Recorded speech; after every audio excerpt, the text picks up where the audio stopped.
Shad Ahmad. Ready, Your Honor.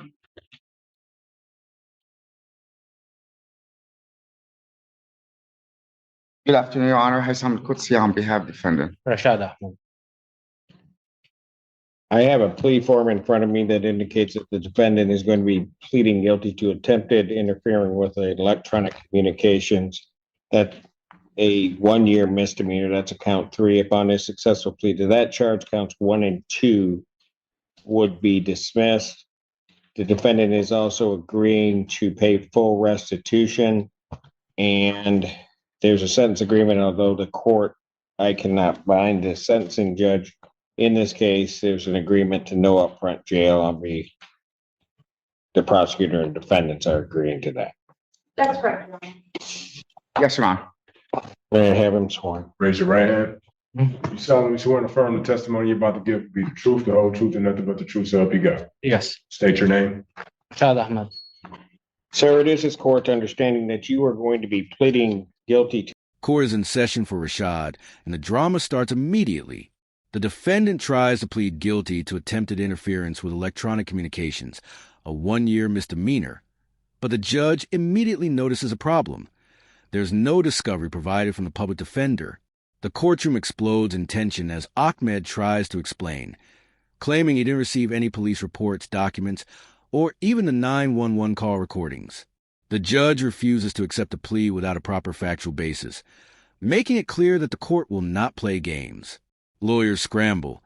The defendant is confused, and the preliminary exam is officially set for September 9th, 2025. Bond is continued, and the court signals this case is serious. Ahmed admits to sending a message through an electronic device, but the details are messy, involving Alexa attempting to call 911. The court tries to clarify exactly what happened, and it's clear the defendant is struggling to explain. He insists he didn't take the phone but tried to stop Alexa from calling 911, creating more confusion in the courtroom.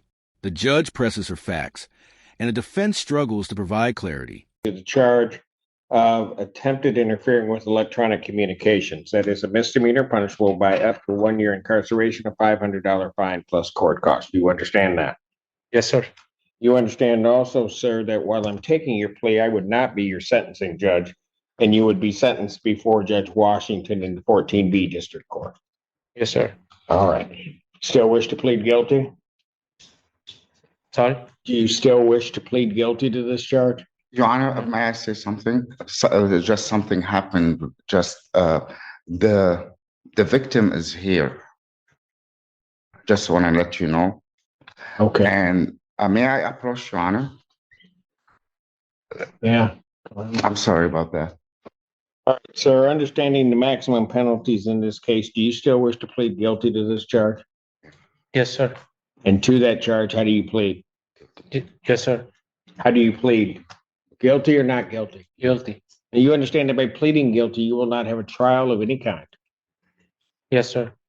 You signed an advice of rights form. Is that correct? Yes, sir. Do you have any question regarding those rights? No, sir. Please look at paragraph 5. You'll see a copy on the podium. Those are your rights, which are part of a trial. You understand that by pleading guilty, you're giving up those rights as well as all the rights on that form. Yes, sir. You understand you're giving up your right to appeal of right. Yes, sir. Are you on probation or parole? No. Has anybody promised you anything other than what's been stated here today on the record to get you to plead? No, sir. Has anybody threatened you or coerced you in any way? No, sir. You're doing this voluntarily and of your own free will? Yes, sir.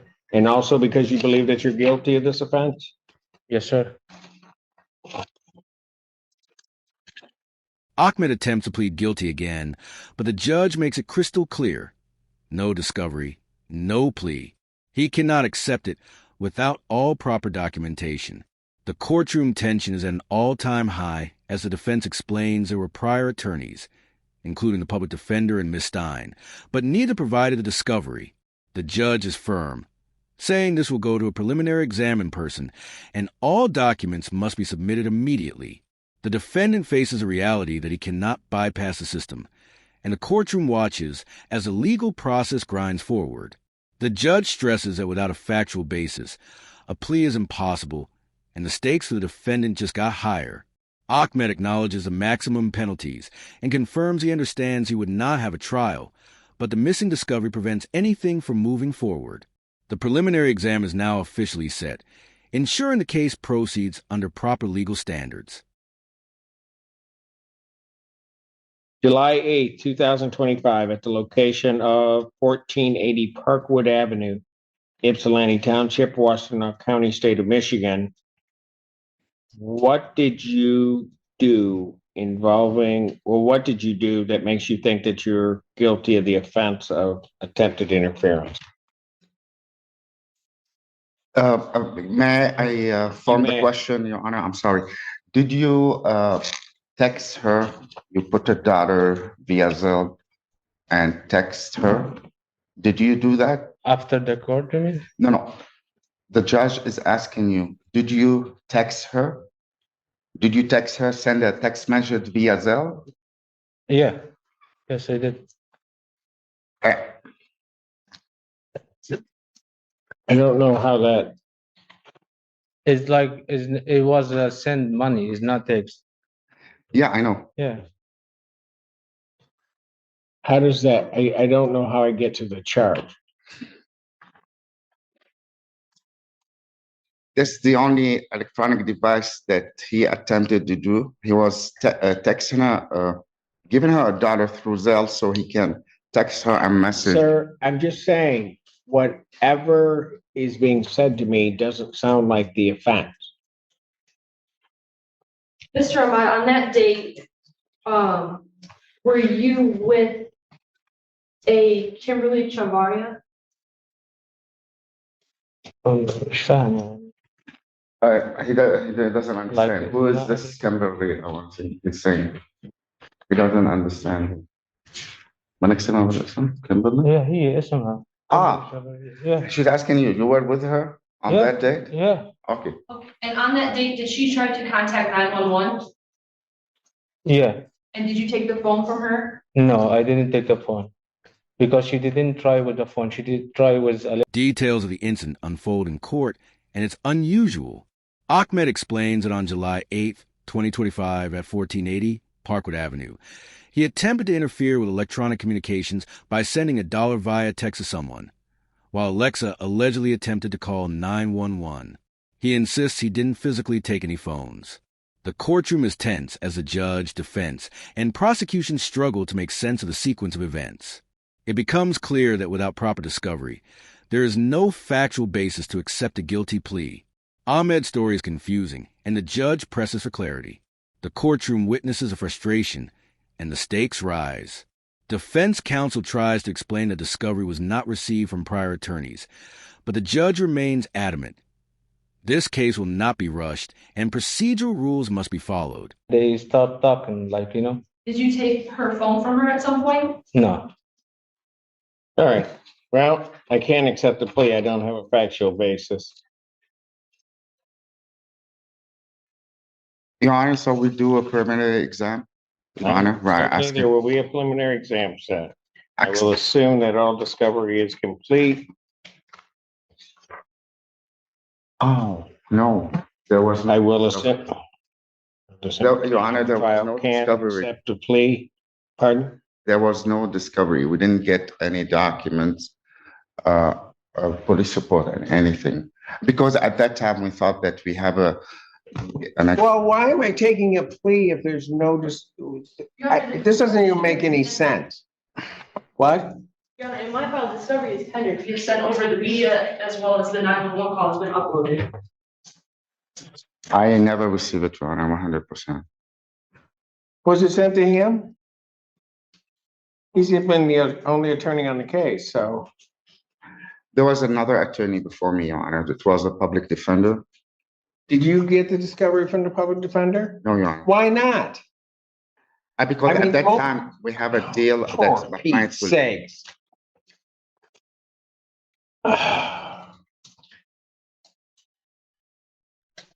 Your Honor, I believe we sent discovery to both the public defender. I believe Ms. Stephen was also on this case prior, and the discovery was also sent to her.